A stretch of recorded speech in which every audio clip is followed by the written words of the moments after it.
This is Hidden Killers with Tony Bruschi. Let me take you to Dane County, Wisconsin, where a jury has found Bommeli Adams, who's 63, guilty of 2 counts of attempted first-degree intentional homicide. For what, you ask?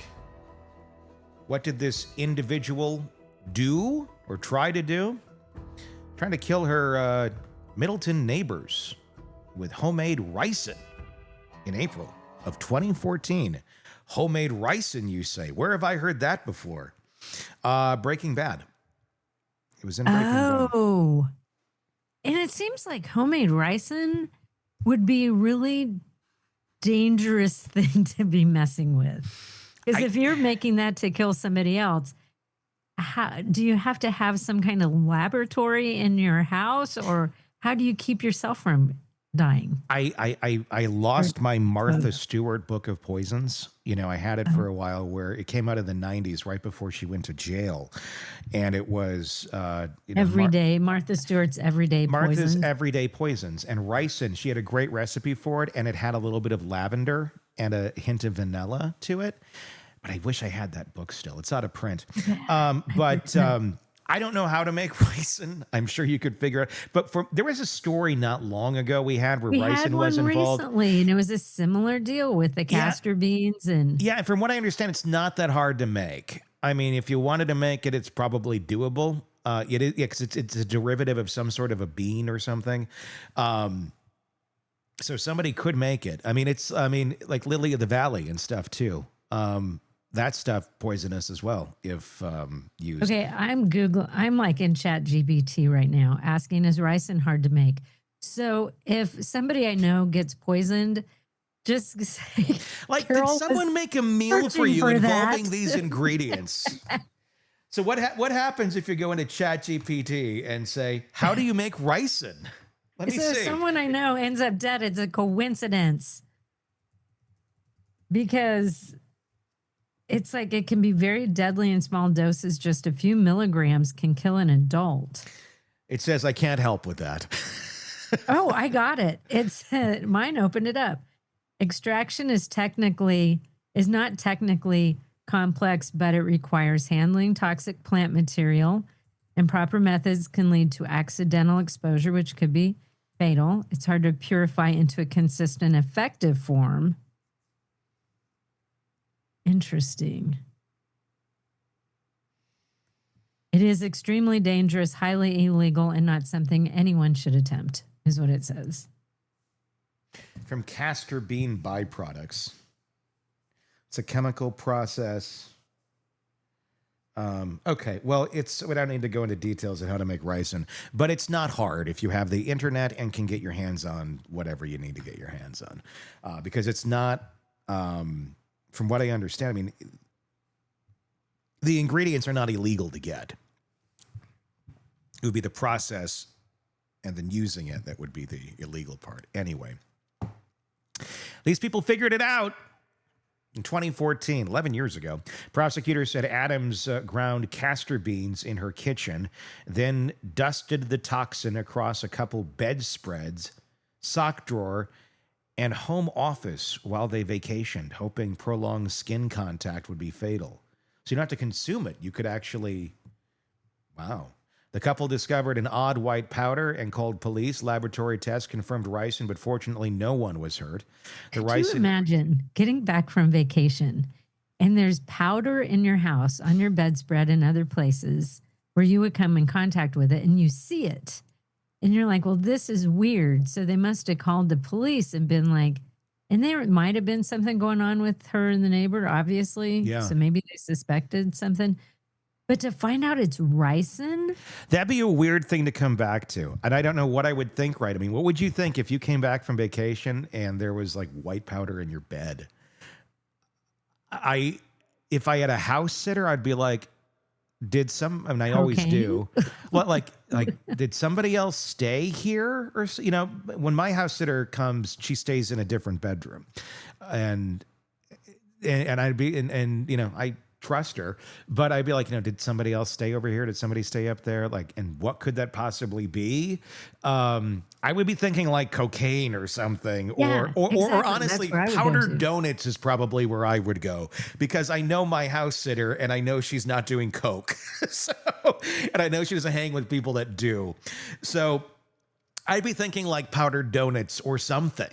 I wouldn't be going to, I don't know that I'd call the police right away either. I would not be thinking someone's trying to do that to me. That's why it makes me think Yeah. because they noticed it. So it must have been enough powder that they were like, this is weird. Because, you could live, I don't, here I'm giving people ideas, but it just popped in my brain. So I won't share the ideas. It just seems there's ways you could put the ricin in their house with them not even seeing it.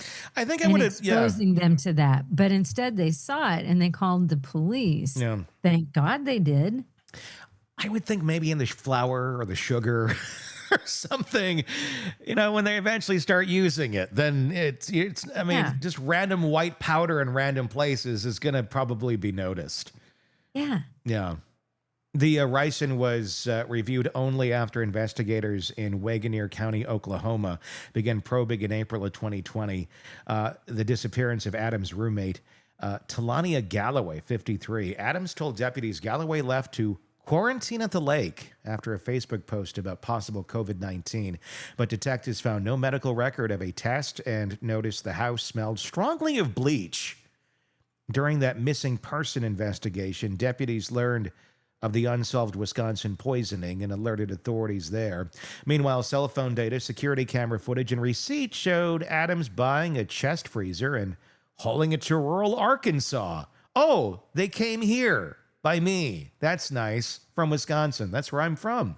I think she was in Oklahoma. Yeah. So I think she moved to Oklahoma and left that whole scenario so nobody knew. She was never arrested for it.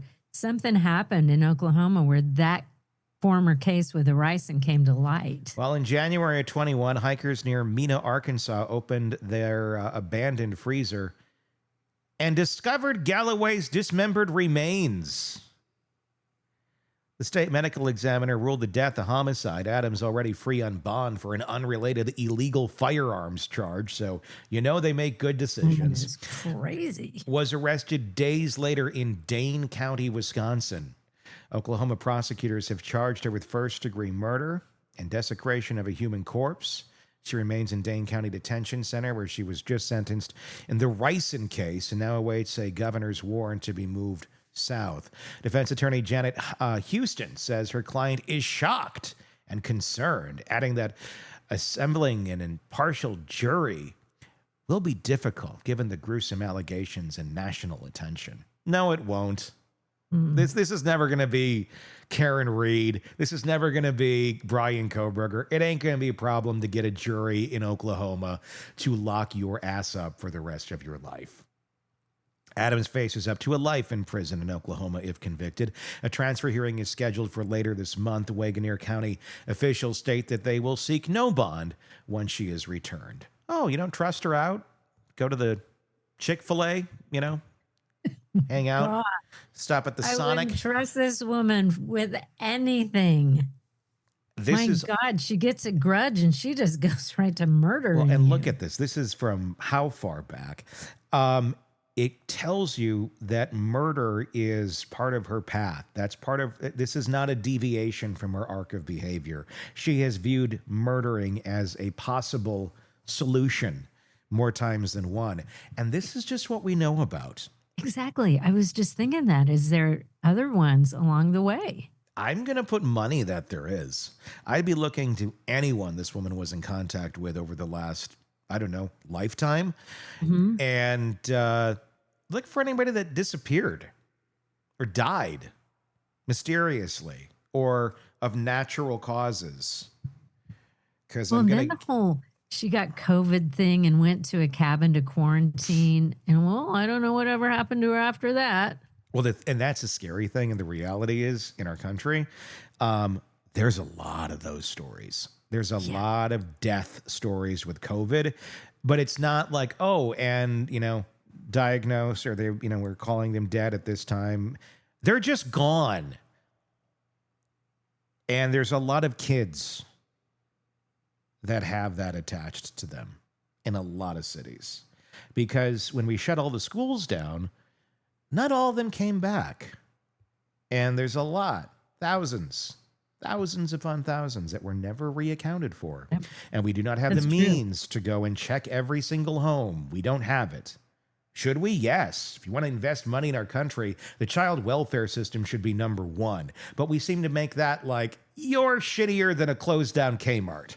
We're not even going to give you enough money for the little vending machine at the front to get 5-year-old Skittles. That's too much for us. We'd rather just, pretend this isn't a thing. There's thousands of kids that have probably been sold into trafficking, just died, been murdered, abandoned through the time of COVID, because it kind of went like to the Wild West to a certain extent. It happened here where I live. There's tons. And the little girl, I think, was 5-ish, and she's been missing for years, but like 5 years. So that would have gone back to COVID times. She had never been enrolled in school, so nobody really knew. She had been adopted, and she just fell through the cracks. And then somehow they were alerted. I think one of the couple, one turned on the other one. And that's how I think they found the little girl buried in the backyard. Nobody was even looking for her for 5 years. Yeah. It's just... Here's a number. 2023 analysis by the Associated Press. They found roughly 230,000 students across 21 states were unaccounted for in the 21-22 school year. These students didn't transition back to private schools, homeschool, or out-of-state districts. They just vanished from the system. Just vanished. Yep. They went somewhere. Well, and some did, certainly some, the missing number, the thing is when you transfer a kid, and we did this, we actually transferred schools during COVID. And we even did homeschooling a lot of people did it. We all, I think, did homeschooling during COVID if you have kids.